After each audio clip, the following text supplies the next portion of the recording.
আজি আপোনালোকক লৈ যাওঁ বলক চাউলুং চুকাফা সমন্বয় ক্ষেত্ৰলৈ।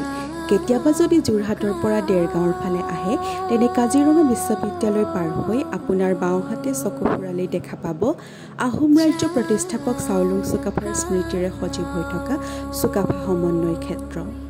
সৌ যে আঁতৰত ঘৰটো দেখিছে তাতে আছে চুকাফাৰ এটা বৃহৎ প্ৰতিমূৰ্তি।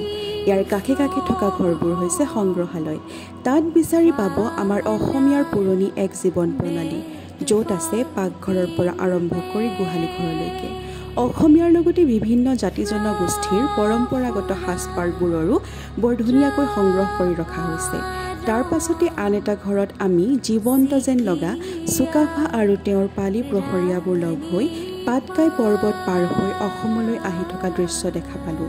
লগতে দেখিলোঁ চুকাফাৰ মন দোন চোন খাম। আহোমৰ চকলং ৰীতি নীতি সম্পৰ্কে যদি জানিব বিচাৰে এপাক ইয়ালৈ আহিব, কথাৰে কৈ শেষ কৰিব নোৱাৰি। আপোনালোকক এনেকৈ দেখাবলৈও ভিডিঅ' কৰাত মানা আছে। এবাৰ আহিব চুকাফাৰ লগতে বিলীন হ'বহি এনে এটা ধুনীয়া পৰিৱেশৰ মাজত।